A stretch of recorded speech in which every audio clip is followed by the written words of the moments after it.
eu fosse cruzeirense, eu estaria bravo. Então, eu vi a declaração dele lá em Guayaquil. Pegou um pouco mal, né, pra torcida. Internamente, no Cruzeiro... Não pegou? Não, não foi tanto se eu assim, fosse não. torcedor do Cruzeiro, eu ficaria um pouco chateado. Mas não deu pra entender o que ele falou? Eu não sei se a nossa produção tem Olha a aí, declaração. você viu, Hernan? O Arroio falando lá depois do jogo? Putz, eu vi só... Não, ele falou pra imprensa local lá. Eu vi né? só a repercussão. Então, os caras falaram, pô, e aí, Arroio, não vem jogar aqui e tal? Ele falou assim, ó, com todo respeito ao Cruzeiro, o Barcelona é o clube que eu amo. Espero jogar aqui, espero que o presidente me ligue, porque sempre tive o sonho de jogar no Barcelona. Mas agora sou do Cruzeiro e sou muito profissional. No Equador, o Arroio só jogou pelo Independente Del Valle na seleção do Equador, né? Não chegou a jogar pelo Barcelona de Guayaquil. Mas ele tem esse sonho. E aí eu fui conversar com algumas pessoas no Cruzeiro, né? Porque falaram assim, ele tem que ser punido, tem que levar uma multa, uma declaração infeliz. Por enquanto, o que eu apurei, não vai ter multa. Entenderam assim a declaração do Arroio como algo, por exemplo, assim, ele é o sonho de infância dele e que talvez seja pro futuro, sabe? No sentido no final da carreira. Ele falou, pô, sou muito profissional, tô defendendo o Cruzeiro. Não dá pra entender? Eu entendi por essa maneira. Eu entendi assim também, mas se eu fosse cruzeirense, eu estaria bravo. Exato, até me alertaram aqui e falaram assim, pô, mas ele disse que tá muito feliz no Cruzeiro, que ele tá num momento bom. E aí me alertaram para o perfil do Arroio no dia a dia, né? Que é um cara que se dedica muito, que ele se entrega muito no dia a dia, nos bastidores. Acho que isso é o que conta. Exato, que ele tá muito feliz, que ele contagia o ambiente, que é um cara muito importante pro Cruzeiro e foi uma contratação importante. Então, por enquanto não vai haver multa, vai ter uma conversa normal até pra entender. Não vacila, tá? Não vacila, mas assim, entenderam mais como uma declaração de amor assim pro Barcelona, que é algo pro futuro, do que não pra agora, entendeu? Foi só uma questão de bastidores ali, nada muito grave, o que eu conversei com uma fonte do Cruzeiro hoje de manhã. Eu não sei se o Bruno viu assim a declaração, eu também enxerguei dessa maneira, Bruno, né? Ele tava falando pra imprensa local, time de infância dele, acho que ele não calculou que teria essa repercussão aqui. Totalmente. Achei numa boa, eu entendo assim, também não quero ser sommelier de torcedor, cada um enxerga e sente da forma que bem entender, desde que não exista muita falta de respeito, especialmente violência. Então eu entendo o torcedor do Cruzeiro que ficou incomodado, mas se a gente parar para pensar, respirar, olhar com calma, foi uma declaração totalmente natural para a imprensa do país dele. Ele foi original, foi honesto, não mentiu, não omitiu nada e abriu o coração, gente. É tão normal, tão bonito. A gente se apega a tanta coisa ruim ultimamente. Mas eu repito, entendo o torcedor que se mostrou incomodado agora, ao ponto disso se tornar um problema, eventualmente uma punição, uma multa. Aí não, né? Pelo amor de Deus, eu acho que faz parte. Não vi e não vejo qualquer tipo de problema nesse tipo de manifestação pública. Tem essa conversa que eu tive hoje com uma fonte do Cruzeiro, me usaram de exemplo, assim, não é comparação clara, assim. Mas o Vinícius Júnior, quando ele tá no Real Madrid e ele fala do Flamengo, volta um dia, tenho muito carinho, até usaram de uma certa comparação. O Gabriel assim. Jesus, não fala? Paquetá, quando voltou. Paquetá, o Gabriel Jesus lá no Arsenal. Exato, é mais uma coisa de amor, sabe, declaração pro clube, do que querer voltar agora, entendeu? O problema é se o cara tá aqui fazendo corpo mole, forçando pra sair e tal, e não é esse o caso. Não é esse o caso, porque falam que ele se dedica muito, um cara muito comprometido, então não é esse o caso. Então, não é esse beleza. O caso. E como é que tá a situação do Gerson lá no Cruzeiro, Felipe? Cara, eu tinha uma conversa bem longa com essa fonte, né, quase meia hora ali, então fui apurando vários detalhes e me falaram do Gerson, né. Tanto o Cruzeiro como o Gerson sabe que ele pode entregar mais. Porque foi a contratação, uma das contratações mais caras da história do futebol brasileiro. E o Gerson, ele se cobra muito nos bastidores, Bruno, cara. Ele externa muito isso pra diretoria, que ele sabe que ele pode entregar mais, que ele tem que puxar a responsabilidade. Teve a mudança de técnico agora também, né? Que pode ser positiva, enxergam que o Arthur Jorge tá tendo uma relação interessante com o Gerson, porque ele tá puxando pra conversa, sabe? Até vou trazer uns detalhes sobre o Arthur Jorge aqui. Mas com o Gerson falando assim, pô, você é o cara, você é um protagonista. Então o Gerson entende isso. O Gerson entende que ele tem que entregar mais, que ele precisa mostrar o valor que foi pago por ele também, entendeu? Uma forma de recompensar. E até quando ele volta pro Brasil, pro Cruzeiro, era com a ideia de mirar a seleção brasileira. Porque vale lembrar, no começo do ciclo do Ancelotti, ele tava ganhando oportunidade, depois foi pro Zenit da Rússia. Era um titular absoluto. Era titular. Eu não lembro com o Ancelotti, mas com o Dorival pelo menos era. Não, o Ancelotti acho que foi a primeira ou segunda convocação, chegou a ser... Mas ele jogou com o Ancelotti Jogou, também, né? Mas depois ele volta pro Brasil com esse intuito e acaba não se adaptando. Mas então ele se cobra muito e depois do jogo contra o Pouso Alegre pelo Campeonato Mineiro, ele sente um incômodo e aí foi uma lesão que ele até não externou, né? mas ele queria entregar, queria jogar a final, então ele jogou com muitas dores a final contra o Atlético Mineiro, estava sentindo muitas dores no joelho e tomou injeção, aquela injeção para tirar as dores e tudo mais. Uma infiltração, Uma infiltração, e ele não falou para ninguém isso, porque era um desejo dele jogar, entregar, mostrar para a torcida que ele estava disponível, então ele tomou a injeção, não falou para ninguém.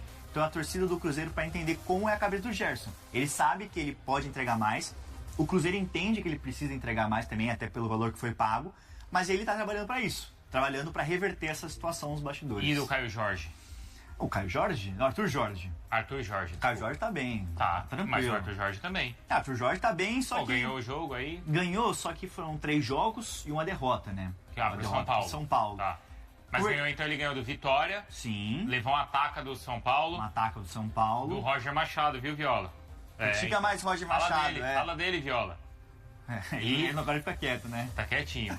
E ganhou agora na Libertadores. Ganhou agora na Libertadores, mas assim, o Arthur Jorge não tá feliz com a situação ainda não, tá? Não dá pra dizer que ele tá feliz, porque ele sabe também que o Cruzeiro pode entregar muito mais. O Arthur Jorge, bem, né? ele sabe, ainda bem que ele sabe. O Cruzeiro tem um elenco muito bom, ele acredita, tanto que ele chega ao Cruzeiro, ele não pede nenhum reforço. Ele acredita que os jogadores que estavam à disposição são os caras disponíveis, são bons. Então o Cruzeiro tem um elenco razoável. Por mais que tenha essa situação com o Wallace agora. O Wallace está afastado, deve ser negociado no meio do ano, tá? Ele sabe que depois eu trago mais bastidores sobre isso. Mas sobre o Arthur Jorge, ele ainda está incomodado com a situação porque ele acredita que pode melhorar. E o time tem capacidade para isso. E precisa dar uma resposta rápida. E até umas questões aqui, o Cruzeiro, ele precisa dar uma resposta, até porque ele está na 20ª, não, está na...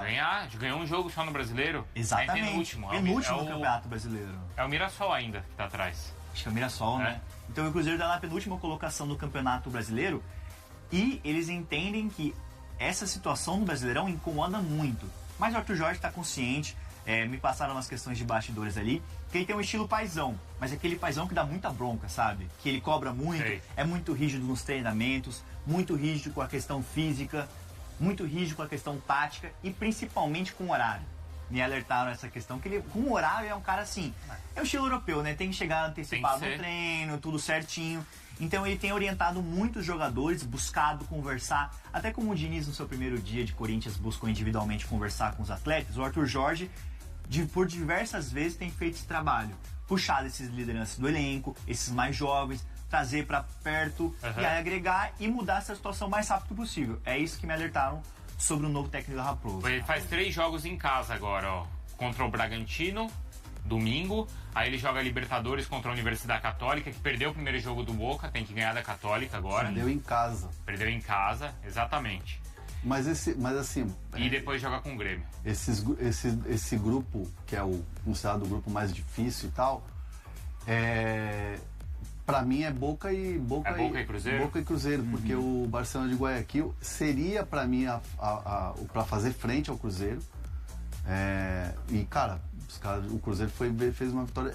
Pra você ter uma ideia, o tamanho da vitória que o Cruzeiro construiu jogando em Guayaquil, que a gente viu aqui na ESPN. Então, assim, é algo óbvio que tem que fazer a lição de casa, o Arthur Jorge... É aquilo, não adianta ganhar do Barcelona lá se tropeçar aqui com a Católica, que deve perder de todo mundo. Tomar taca. Aliás, nas últimas competições, o Cruzeiro tinha um pouco essa característica, né? Conseguia umas vitórias fora excepcionais, aí chegava em casa, pumba, tomava taca. Isso. Considerado um dos reforços mais importantes do Cruzeiro para 2025, o atacante Luiz Sinisterra, de 26 anos, vem enfrentando uma sequência de lesões musculares na coxa desde que chegou ao clube em agosto do ano passado. Em 2026, o ponta colombiano entrou em campo apenas 2 vezes. Sua lesão mais recente ocorreu em meados de fevereiro diante do Mirassol, pela 3ª rodada do Campeonato Brasileiro, partida que marcou sua última atuação com a camisa celeste. Até o momento, Sinisterra ainda não jogou sob o comando do técnico Arthur Jorge, que assumiu a equipe no dia 23 de março. A utilização do atacante pelo treinador ainda é incerta. No início desta temporada, o jogador passou por um trabalho específico semelhante a uma pré-temporada, na tentativa de ganhar condição física para suportar a maratona de jogos. Ele fez sua estreia no ano contra o América, no dia 8 de fevereiro, quase um mês após o primeiro compromisso do Cruzeiro na temporada. Poucos dias depois, em 11 de fevereiro, voltou a se machucar na partida contra o Mirassol. A possível volta do atacante aos treinos foi comentada por Arthur Jorge após a vitória por 1-0 sobre o Barcelona de Guayaquil no Equador, na estreia da equipe na Copa Libertadores. Segundo o treinador, a expectativa é que Sinisterra participe parcialmente do primeiro treino em Belo Horizonte, evoluindo gradualmente com o grupo.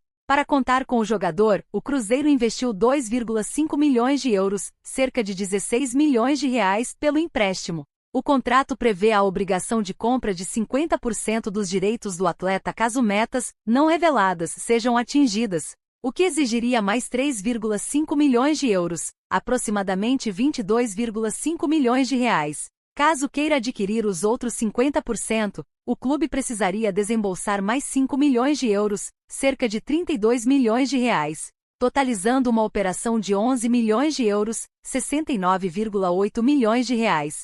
Sinisterra, cujo nome completo é Luiz Fernando Sinisterra Lucomi, tem pouco tempo para convencer a comissão técnica e a SAF do Cruzeiro de que pode ser uma peça importante. Vinculado ao Bournemouth da Inglaterra, ele está emprestado ao clube mineiro apenas até junho deste ano. O histórico de lesões também preocupa. Ainda no futebol inglês, o jogador já havia sofrido com problemas físicos que o tiraram de várias partidas. Mesmo com a opção de compra prevista em contrato, essa sequência de contusões deve influenciar na decisão da diretoria sobre uma possível aquisição definitiva. Em 2025, Sinisterra já havia terminado a temporada como dúvida, após sofrer um edema na coxa esquerda na semifinal da Copa do Brasil, contra o Corinthians. Antes disso, também ficou afastado por uma lesão muscular na coxa direita em setembro e outra na coxa esquerda em outubro. Com tantas contusões, sua participação foi limitada a 16 jogos e 2 gols pelo Cruzeiro. E aí, galera, o que acharam? Deixem suas opiniões nos comentários. Não se esqueçam de deixar o like, se inscrever no canal e ativar o sininho para receber as notificações. Até mais, Nação Celeste! Vamos pra frente!